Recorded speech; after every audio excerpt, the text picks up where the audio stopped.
Chers amis du Club des Hommes en Noir, heureux de vous retrouver pour une nouvelle émission. Je le disais la semaine dernière, vous pouvez suivre le Club des Hommes en Noir, votre émission préférée, je n'en doute pas, évidemment sur le site de l'Homme Nouveau, mais aussi à nouveau intégralement sur notre chaîne YouTube à travers la fonction nous rejoindre. La souscription à cette chaîne offre une expérience de visionnage améliorée. C'est un peu l'un des avantages que nous cherchons en vous proposant cette nouvelle fonction, notamment sans publicité, un accès exclusif également à un contenu premium qui sera spécialement concocté pour vous. Et la satisfaction aussi de contribuer directement au succès du Club des Hommes en Noir en le soutenant financièrement. Donc n'hésitez pas à partir à la découverte de cette nouvelle possibilité. Comme la semaine dernière, eh bien, je reçois aujourd'hui l'abbé Grégoire Sellier. Monsieur l'abbé, bonjour. Bonjour monsieur Maxence et bonjour à tous les clubistes. Le père, je vais suivre l'ordre, le père Danziec. Bonjour à tous. Mon père, bonjour. Et puis l'abbé... Bonjour à tous. Claude Barthes, bonjour tout seul alors. Et notre ami Jeanne Smith qui représente l'aile laïque. Oui, de l'émission. Bonsoir. De l'émission, pas seulement de l'émission, l'église Elle marchante. Entière. Oui, elle marche un peu en boitillant, mais c'est l'église en général qui marche en boitillant. D'ailleurs, c'est clairement le thème de notre émission. Nous avons posé le constat la semaine dernière que, à propos de Fiducia Supplicans, que l'église s'enfonçait de plus en plus dans une crise terrible, non seulement doctrinale, mais aussi morale aujourd'hui. Et je voulais en profiter donc pour peut-être inverser l'angle d'attaque. Est-ce que finalement l'Église n'a pas toujours été en crise, parce que si on regarde bien les choses un peu de manière familière, en fait, ça a plutôt mal commencé cette histoire. Le Christ est mort sur la croix, les apôtres ont certes répandu la foi dans le monde connu d'alors, mais sont morts de mort violente, à peu près tous. Il y a eu ensuite les martyrs. Une fois que l'Église a été installée, il y a eu la pression du pouvoir politique, où il y a eu ensuite, au moment du grand déchirement de la Réforme, les guerres entre chrétiens de manière ou d'une autre. Je passe les grandes étapes et des hérésies d'ailleurs. J'en viens au modernisme. Pour faire plaisir à l'abbé Barthes, au Concile Vatican II, qui a entraîné des déchirements importants. Est-ce qu'on n'est pas dans un état normal on peut dire, de l'Église? Ça fait Père Danziec. À la fameuse phrase qui est souvent reprise de l'historien Jacques Bainville, tout a toujours très mal fonctionné. On pourrait presque dire ça de l'Église, d'une certaine façon. En effet, ça n'a pas vraiment bien commencé. Notre Seigneur est mort sur la croix. Même s'il y a des foules qui l'ont suivi, c'est cette même foule qui l'a craché au visage lors de son chemin du Golgotha. En effet, avec tout ce que vous avez dit... de mémoire un peu de quand j'étais séminariste et qu'on étudiait l'histoire de l'Église, à part peut-être le 17e que Daniel Robs dans ses volumes dit et encore, mais il dit voilà le grand siècle des âmes, c'est le sous-titre, voilà, le sous-titre de son c'est volume, un peu à part le 17e siècle, on peut dire, et encore parce qu'il y a le jansénisme, etc. Mais en effet, en fait c'est je crois, en fait, c'est l'évangile. Comme ils m'ont persécuté, ils vous persécuteront. Nous n'attendons pas de notre vie chrétienne une vie dans des chaussons. Nous attendons de notre vie chrétienne une occasion de nous sublimer dans ce pèlerinage, cette vallée de larmes d'ici-bas. Oui, mais ça, c'est à titre, j'allais dire, un titre individuel, que nous soyons, comme nous sommes traversés par le péché, nous sommes évidemment traversés par la croix, etc. L'Église comme telle, l'Église de la terre, qui est militante, donc qui se bat, c'est ça que ça veut dire. Et si elle se bat, c'est qu'il y a la guerre. Et la guerre, c'est la crise. Et alors, c'est une guerre de quel type? Mais... En tout cas, lui, l'espoir est là, c'est que depuis 2000 ans, non, elle est toujours là. Aussi faible qu'elle soit, elle existe toujours. Oui, ça, c'est assez extraordinaire. Oui. Chesterton disait l'Église est un navire qui sombre, et puis on s'aperçoit que c'est un sous-marin. Mais ça lui est souvent arrivé, effectivement. Il y a la phrase de Charles Foucault aussi qui dit l'Église est une apparente défaite dans une perpétuelle victoire. J'aime beaucoup cette phrase aussi. Et mais ça, je suis certain, je la connaissais pas, mais c'est génial parce que on compare souvent l'Église avec la tempête apaisée, hein, le Christ, la barque qui prend l'eau de toutes parts. Le cardinal Ratzinger en avait parlé lors de sa méditation du fameux chemin de croix au Colisée au moment de l'agonie du pape Jean-Paul II et quelques semaines avant lui-même de recevoir les clés de Saint-Pierre. Moi, en fait, c'est un peu l'apanage de l'Église, justement, d'être en crise et d'être toujours là. Voilà. Bon, ça répond pas. Si, ça répond pleinement à la question. Donc l'émission est donc terminée. Nous nous retrouvons la semaine prochaine. Vous savez, pour un nouveau thème. Parce qu'il y a beaucoup d'anecdotes là-dessus. Il y a aussi cette phrase de cet échange entre le cardinal Consalvi et Napoléon. Voilà, Napoléon, le cardinal Consalvi, donc qui est le secrétaire d'État du pape Pie VII. Napoléon, avec son hégémonie politique, évidemment, comme beaucoup de souverains du reste en France, c'était pas le premier, voulait nommer lui-même les évêques pour ce que l'histoire a retenu, en faire ses préfets violés, c'est-à-dire des agents de la bonne morale au sein de l'Empire naissant pour assurer la paix civile. Voilà, donc c'était un peu ces relais dans les provinces. Il voulait donc les nommer lui-même. Alors, normalement, c'est évidemment dans l'histoire de l'Église, c'est le pape qui nomme les évêques. Le pape Pie VII dépêche son secrétaire d'État qui vient à Paris pour rencontrer l'empereur pour essayer de peser les choses et puis en fait Napoléon tient tête, il s'avère qu'il est un petit peu buté et il finit donc n'obtenant pas l'accord du cardinal Consalvi de nommer lui-même les évêques, il tape sur la table et puis il dit si c'est comme ça je détruirai l'église. Et le cardinal Consalvi, en bon italien, dit voilà, vous savez, si ça fait 18 siècles que les hommes d'église s'y attachent, ils n'y sont pas encore parvenus. Voilà, donc c'est vrai. Voilà, donc avec l'accent. Avec l'accent. Chers amis, vous êtes en train de regarder le Club des Hommes en Noir. Je me permets juste de vous dire que saint Ambroise disait que nous ne serons pas jugés sur ce que nous aurons donné, mais sur ce que nous aurons gardé. Vous nous regardez ? Eh bien, ne gardez pas pour vous tout cela. Donnez-vous. Allez maintenant dans la description de la vidéo pour effectuer votre don. Un grand merci. Voilà. Moi, je suis très étonné quand même. C'est pas la première fois. Ça va être la deuxième fois dans l'histoire du Club des Hommes en Noir où nous n'avons pas entendu l'abbé Sellier. Donc, je laisse parler mes chers confrères et collègues et amis.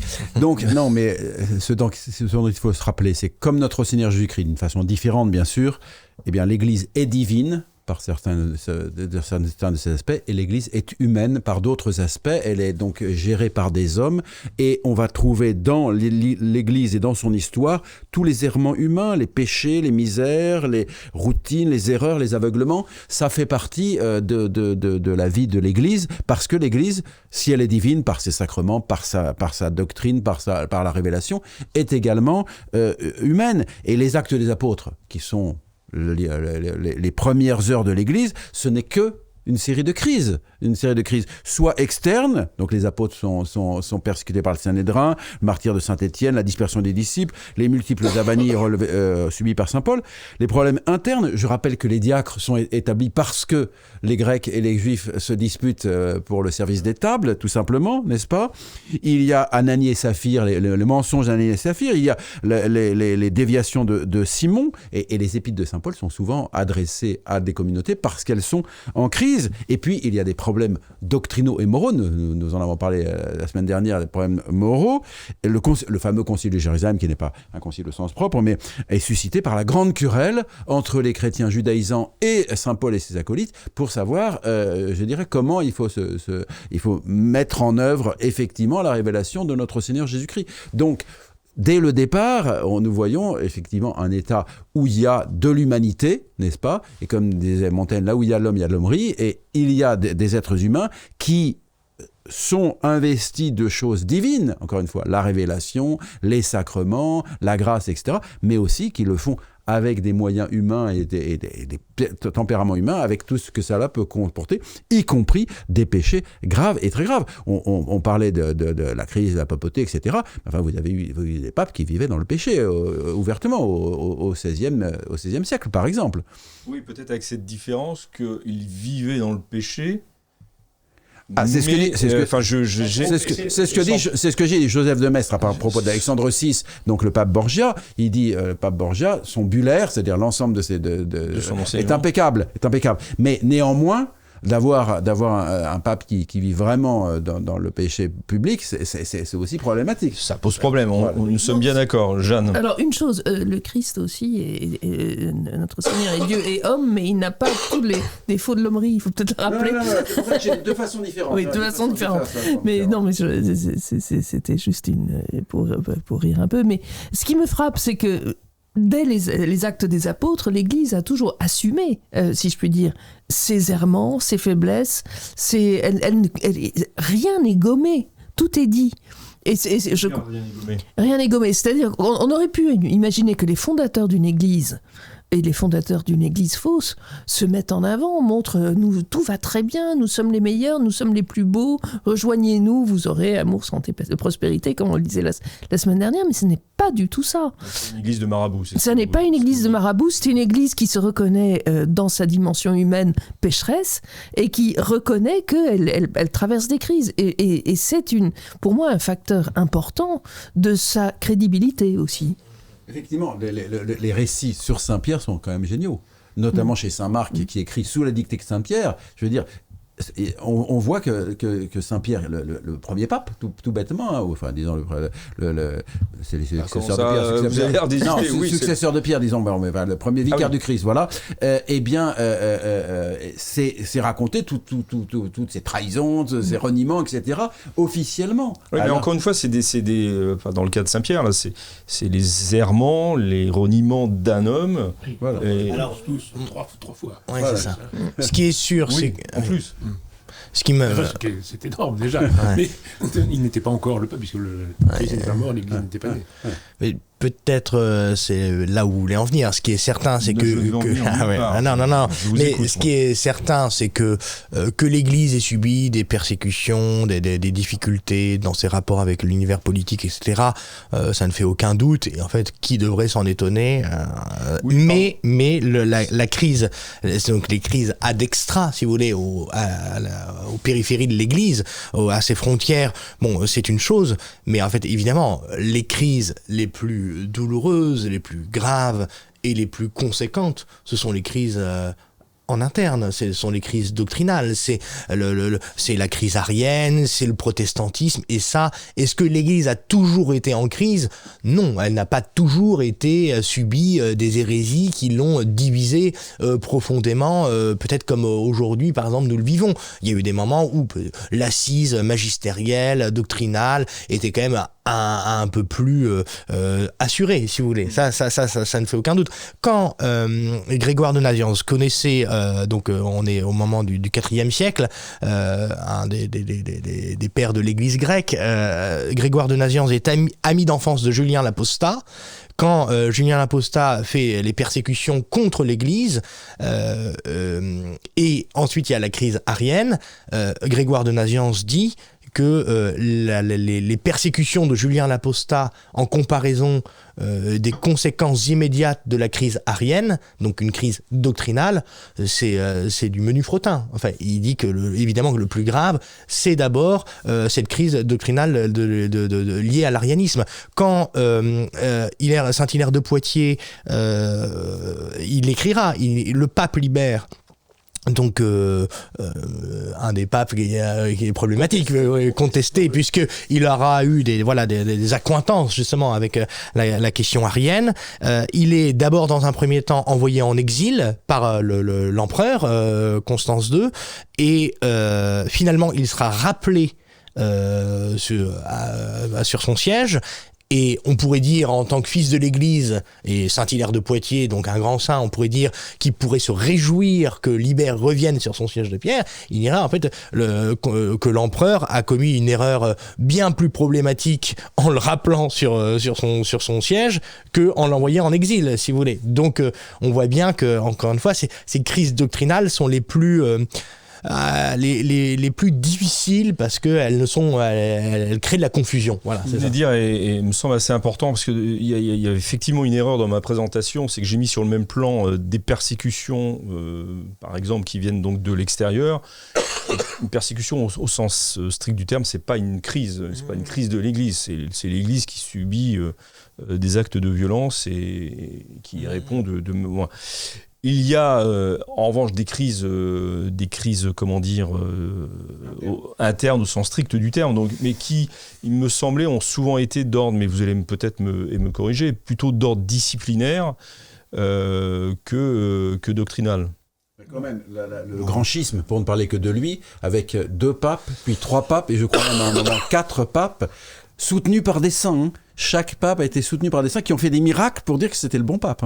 Quand même, pour dire que c'était le bon pape ou qui ont fait des miracles. Non, qui ont fait des miracles comme Saint Vincent Ferrier pour dire que le pape qui le soutenait était le bon pape. Et donc... ça va poser des questions sur le miracle. Voilà, non, mais on en revient... On fera une émission à chaque fois, ça voilà, c'est le... Voilà, mais donc effectivement, c'était un temps de grand trouble. C'était un grand trouble, parce qu'on ne savait pas quel était le véritable pape. Je dirais, aujourd'hui, comme aurait dit Madiran, on a le même problème, c'est-à-dire que dans la même personne, il y a le vrai pape et puis quelqu'un qui ne fait pas de bien à l'Église.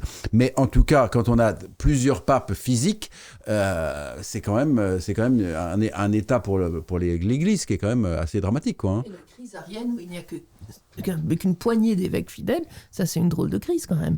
Mais ce qui est intéressant, c'est de voir... J'aime le terme drôle, oui. le qualificatif drôle de crise. Mais ce qui est clair, c'est que notre Seigneur a parlé des persécutions, mais il permet aussi ces crises. Pourquoi ?